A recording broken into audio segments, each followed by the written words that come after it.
Hello everyone, this is Megha Sharma. Welcome to Omega Tech Ed. आज के video में हम ईडीए को कंटिन्यू करेंगे। इस वीडियो में हम देखेंगे box plot, scatter plot, bar plot and line plot. बहुत ही इंपॉर्टेंट वीडियो है क्योंकि विजुअलाइजेशन से हमें क्वेश्चंस ज़रूर आएंगे, तो वीडियो को एंड तक ज़रूर देखें। फर्स्ट है बॉक्स प्लॉट। बॉक्स प्लॉट को हम बॉक्स एंड विस्कर प्लॉट भी बोलते हैं। यहाँ पे हम डेटा सेट को 5 समरी स्टैटिस्टिक्स मतलब 5 पॉइंट्स में ग्राफिकली रिप्रेजेंट करते हैं। फर्स्ट है मिनिमम, सेकेंड है फर्स्ट क्वार्टाइल जिसको हम Q1 से डिनोट करते हैं और इसे हम लोअर क्वार्टाइल भी बोलते हैं। नेक्स्ट है मीडियन जिसको हम Q2 से डिनोट करते हैं। थर्ड क्वार्टाइल जिसको हम Q3 से डिनोट करते हैं, इसको हम अपर क्वार्टाइल भी बोल सकते हैं। एंड लास्ट है मैक्सिमम। बॉक्स प्लॉट का यूज़ हम विजुअल समरी के लिए करते हैं। मतलब अगर हमारे पास कोई डेटा सेट है तो डेटा सेट का डिस्ट्रीब्यूशन देखने के लिए, उसमें स्क्यूनेस देखने के लिए एंड आउटलायर्स को आइडेंटिफाई करने के लिए हम बॉक्स प्लॉट का यूज़ करते हैं। बॉक्स प्लॉट को क्रिएट करने के लिए हम बॉक्स प्लॉट फंक्शन यूज़ करते हैं। मैटप्लॉटलिब हमें यूज़ करना होता है क्योंकि विजुअलाइजेशन के लिए हम मैटप्लॉटलिब इंपोर्ट करते हैं। और मैटप्लॉटलिब में एक फंक्शन होता है बॉक्स प्लॉट फंक्शन, जिससे हम बॉक्स प्लॉट क्रिएट करते हैं। अब यहाँ पे हम देख सकते हैं बॉक्स प्लॉट किस तरीके से बनता है। यहाँ पे मिन मतलब हुआ मिनिमम वैल्यू, मैक्स मतलब मैक्सिमम वैल्यू। उसके बाद Q1, Q2, Q3 ये 3 पॉइंट्स होते हैं जो हमारे डेटा सेट को 4 इक्वल पार्ट्स में डिवाइड करते हैं। तो Q2 यहाँ पे मीडियन है, तो ये 50% पार्ट में डिवाइड कर देगा। उसके बाद हम देखते हैं Q1, Q3। Q1 है लोअर क्वार्टाइल, मतलब कि अगर 100 हम पूरा डेटा सेट लेके चले तो 25 परसेंटाइल जो है वो लोअर क्वार्टाइल है, 50% मीडियन है और 75% अपर क्वार्टाइल है। बॉक्स प्लॉट में मिनिमम एंड मैक्सिमम ये रिप्रेजेंट करता है स्मॉलेस्ट एंड लार्जेस्ट वैल्यूज़ को। तो डेटा सेट में जो भी स्मॉलेस्ट एंड लार्जेस्ट वैल्यू है उसको हम मिनिमम एंड मैक्सिमम से रिप्रेजेंट करते हैं। क्वार्टाइल्स Q1, Q2, Q3 ये हमारे डेटा सेट को 4 इक्वल पार्ट्स में डिवाइड करते हैं, जहाँ पे Q1 रिप्रेजेंट करता है 25th percentile, Q2 is the median means 50th percentile and Q3 is the 75th percentile. Inter quartile range, ये रेंज होती है between first and third quartile. इसका फॉर्मूला होता है Q3 माइनस Q1। तो अगर हमारे पास 1 से लेके 100 तक डेटा सेट है, 1 से लेके 100 तक नंबर्स हैं, तो उसमें 1 जो है वो मिनिमम वैल्यू है, 100 मैक्सिमम वैल्यू है। Q1 25 आएगा और मीडियन 50 आएगा क्योंकि मीडियन डेटा सेट को 2 इक्वल पार्ट्स में डिवाइड करता है एंड Q3 75 आएगा। तो उस केस में हमारी इंटर क्वार्टाइल रेंज हो जाएगी 75 माइनस 25 मीन्स 50। नेक्स्ट है विस्कर्स। विस्कर्स जो होती हैं वो लाइंस होती हैं, lines extending from the box to the minimum and maximum values within 1.5 times the IQR from the first and third quartiles। तो जैसे अभी हमने डायग्राम में देखा था, लाइंस जो कि एक्सटेंड होती हैं from the box to the minimum and maximum values, उसको हम विस्कर्स बोलते हैं। और जो पॉइंट्स विस्कर्स के भी बाहर होते हैं उनको हम आउटलायर्स बोलते हैं। Data points outside the whiskers indicating potential anomalies और एक्सट्रीम वैल्यूज। तो जो data points outside the whiskers होंगे मतलब कि एक्सट्रीम वैल्यूज़ होंगे या कोई वैल्यू जो कि मिस्टेक से आ गई है, एकदम अलग जो वैल्यू होगी या तो बहुत कम या बहुत ज़्यादा, एक्सट्रीम वैल्यूज़ जो होती है उनको हम आउटलायर्स बोलते हैं। एंड बॉक्स प्लॉट में हम उसको इजीली आइडेंटिफाई कर सकते हैं क्योंकि ये जो वैल्यू होती हैं ये डॉट्स में आती हैं, डेटा पॉइंट्स में आती हैं और विस्कर्स के बाहर होती हैं। यहाँ पे हमने कुछ स्टूडेंट्स के मार्क्स लिए हैं। अब हम इनका डिस्ट्रीब्यूशन देखेंगे। तो अगर हमें 5 समरी स्टैटिस्टिक्स में डिस्ट्रीब्यूशन देखना है तो हम बॉक्स प्लॉट का यूज़ करते हैं। सबसे पहले इंपोर्ट करेंगे मैटप्लॉटलिब.pyplot_as_plt। विजुअलाइजेशन के लिए हम इसे इंपोर्ट करते हैं, तो जितने भी प्लॉट हम बनाएंगे, जितने भी चार्ट्स हम बनाएंगे, वहाँ पे हम इसे इंपोर्ट करेंगे। नेक्स्ट हमने मार्क्स नेम से वेरिएबल लिया है जिसमें हमारा डेटा है। बॉक्स प्लॉट क्रिएट करने के लिए हम बॉक्स प्लॉट फंक्शन यूज़ करते हैं, तो हम लिखेंगे plt.boxplot, लेबल दे देते हैं, टाइटल दे देते हैं और रन करके देखेंगे। ये नंबर्स ध्यान रखेंगे, मिनिमम नंबर हमारा 10 है, मैक्सिमम नंबर 49 है। तो बॉक्स प्लॉट में हम इजीली देख सकते हैं मिनिमम वैल्यू, मैक्सिमम वैल्यू, और बीच में जो लाइन आई है वो मीडियन के लिए है। तो मीडियन हमारा अप्रॉक्सीमेटली 30.5 है। अब हम यहाँ पे एक चेंज करते हैं, 10 की जगह 1 ले लेते हैं, तो ये एक आउटलायर बन जाएगा। और देखते हैं कि बॉक्स प्लॉट में एक्सट्रीम वैल्यूज़ कैसे आती हैं। तो हम देख सकते हैं कि एक्सट्रीम वैल्यू मतलब कि जो आउटलायर है वो इस तरीके से आता है डॉट में, तो ये आउटलायर को इंडिकेट करेगा। बीच में जो लाइन आ रही है वो मीडियन की है, तो मीडियन हम यहाँ पे बता सकते हैं 30.5 है। लोअर क्वार्टाइल मतलब Q1 की वैल्यू 27 है और थर्ड क्वार्टाइल मीन्स Q3 की वैल्यू अप्रॉक्सीमेटली 41 है। तो इस तरीके से हम बॉक्स प्लॉट को एनालाइज कर सकते हैं। यहाँ पे हम देख रहे हैं कि मीडियन जो है वो एग्जैक्टली बॉक्स के बीच में नहीं है, सेंटर में नहीं है, ये स्लाइटली डाउन साइड है।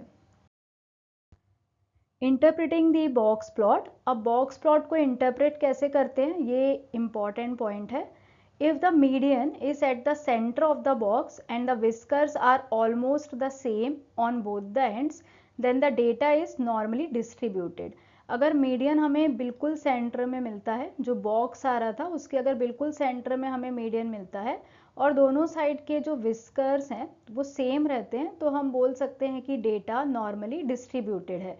जो फर्स्ट हमने देखा था, जब हमने स्टार्ट किया था, जो फर्स्ट डायग्राम हमने देखा था जहाँ पे इक्वली 25%, 25%, 25, 25 ऐसे इक्वली 4 पार्ट्स में हमारा डेटा डिवाइड था, उस डेटा को हम नॉर्मली डिस्ट्रीब्यूटेड बोलेंगे क्योंकि वहाँ पे मीडियन जो था वो हमें एकदम सेंटर में मिला था। If the median lies closer to the first quartile and if the whisker at the lower end is shorter then it has a positive skew। अगर हमें मीडियन फर्स्ट क्वार्टाइल के पास मिल रहा है तो इसका मतलब ये है कि पॉजिटिव स्क्यू है। जैसे अभी हमने जो एग्जाम्पल किया था मार्क्स वाला, उसमें हमने देखा था कि मीडियन एग्जैक्टली सेंटर में नहीं था बल्कि वो स्लाइटली क्लोज था फर्स्ट क्वार्टाइल के, मतलब थोड़ा सा नीचे था, तो डाउन साइड पे था, मतलब कि फर्स्ट क्वार्टाइल के क्लोज था।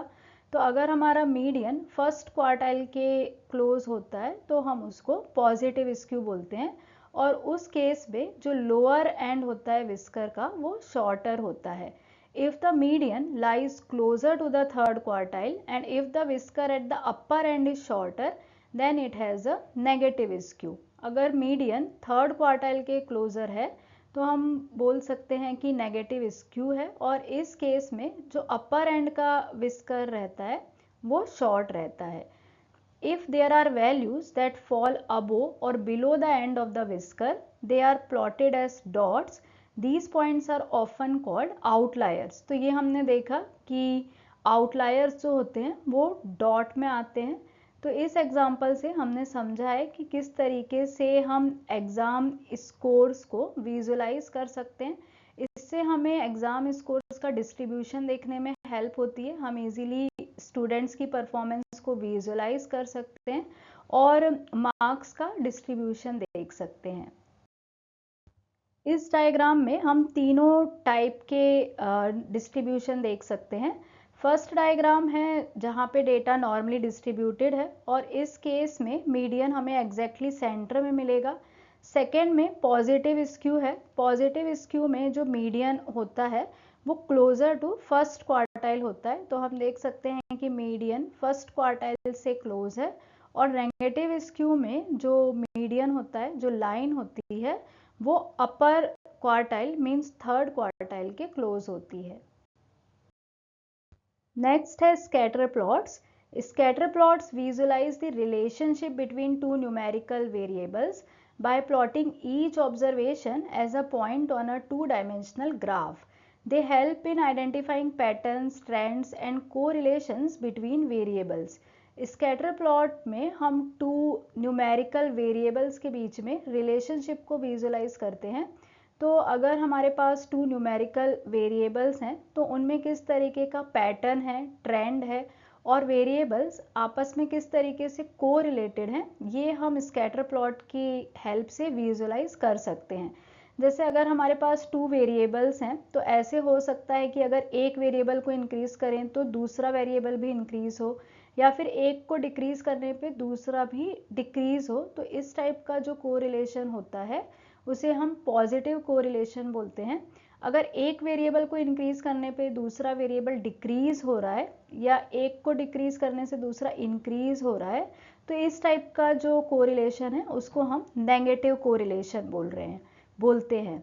और अगर वेरिएबल में किसी भी तरह का कोई रिलेशनशिप नहीं है तो उसको हम नो कोरिलेशन बोलते हैं।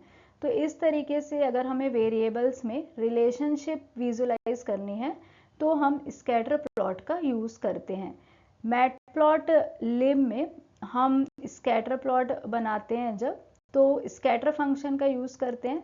The scatter function in matplotlib is used to create scatter plots.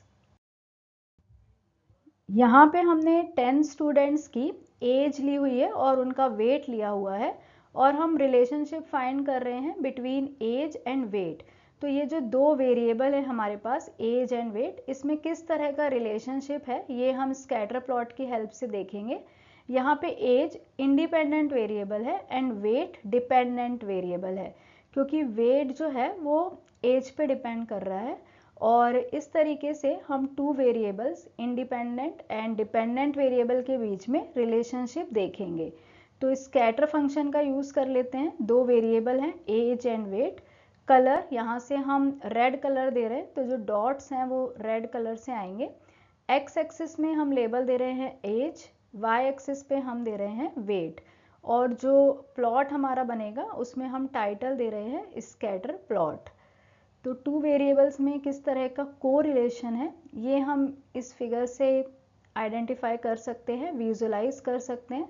तो हम देखते हैं कि हमें कुछ पॉइंट्स मिले हैं जो कि स्ट्रेट लाइन की तरह हैं और अपवर्ड डायरेक्शन में जा रहे हैं।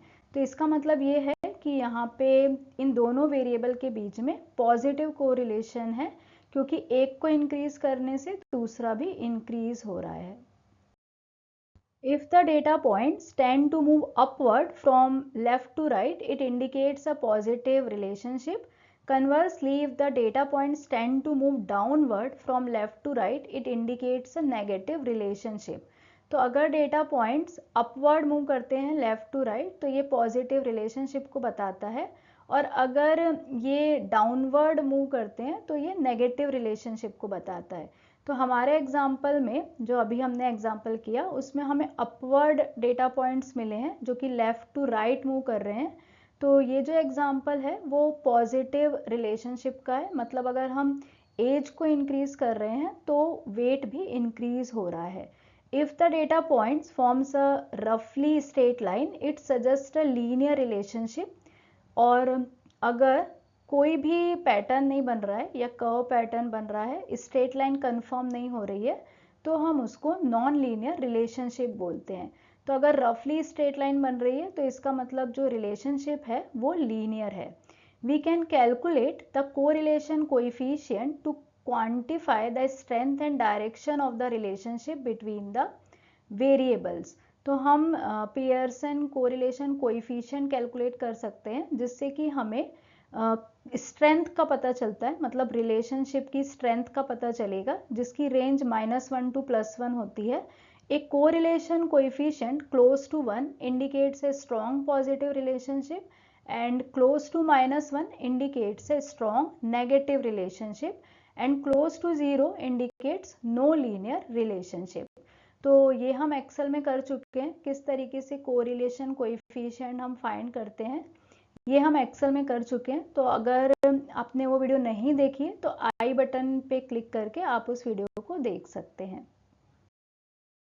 नेक्स्ट है बार plots. Bar plots represent the frequency or count of categorical variables by displaying bars of varying heights. They are effective for comparing the distribution of categories or groups. Bar plot का use सबसे important तो ये है कि हम categorical variable में करते हैं। तो जब हमें कैटेगोरिकल वेरिएबल की फ्रीक्वेंसी और काउंट को रिप्रेजेंट करना है तो हम बार प्लॉट का यूज़ करेंगे। बार प्लॉट की हेल्प से हम कैटेगरीज और ग्रुप्स के डिस्ट्रीब्यूशन को कंपेयर कर सकते हैं और इफेक्टिवली विजुअलाइज कर सकते हैं। बार प्लॉट या बार चार्ट भी हम इसको बोलते हैं। बार चार्ट में दो एक्सिस होते हैं, X axis and Y axis. X axis में हम कैटेगरीज या ग्रुप को रिप्रेजेंट करते हैं और वाई एक्सिस में हम फ्रीक्वेंसी या काउंट को रिप्रेजेंट करते हैं। तो यहाँ पे जो बार होते हैं वो एक दूसरे से सेपरेटेड होते हैं और अलग अलग कैटेगरी को रिप्रेजेंट करते हैं। बार प्लॉट क्रिएट करने के लिए हम बार फंक्शन का यूज़ करते हैं। बार चार्ट का सबसे इम्पॉर्टेंट यूज़ ये है कि बार चार्ट की हेल्प से हम कैटेगोरिकल डेटा को कंपेयर कर सकते हैं। जैसे कि फॉर एग्जांपल अगर हमें sales by product category compare करनी है या average temperature by month compare करना है तो हम कर सकते हैं। बार प्लॉट और हिस्टोग्राम में मेन डिफरेंस ये है कि बार प्लॉट में कैटेगरीज होती हैं, कैटेगोरिकल डेटा होता है, जबकि हिस्टोग्राम में हमारे पास कंटिन्यूस डेटा होता है, नंबर्स होते हैं और उनको हम बाद में बिन्स और कैटेगरीज में बताते हैं। मतलब वहाँ पे हम बताते हैं कि हमको कितने कैटेगरीज चाहिए, वो हम बिन में बताते हैं। और वहाँ पे जो बार्स होते हैं वो कंटिन्यूस होते हैं, मतलब जॉइंट होते हैं। इसीलिए जॉइंट होते हैं क्योंकि कंटिन्यूस डेटा को हम वहाँ पे कैटेगरी बनाते हैं, उसकी कैटेगरी बनाते हैं। जबकि यहाँ पे जो बार होते हैं वो एक दूसरे से सेपरेटेड होते हैं और अलग अलग कैटेगरी को रिप्रेजेंट करते हैं।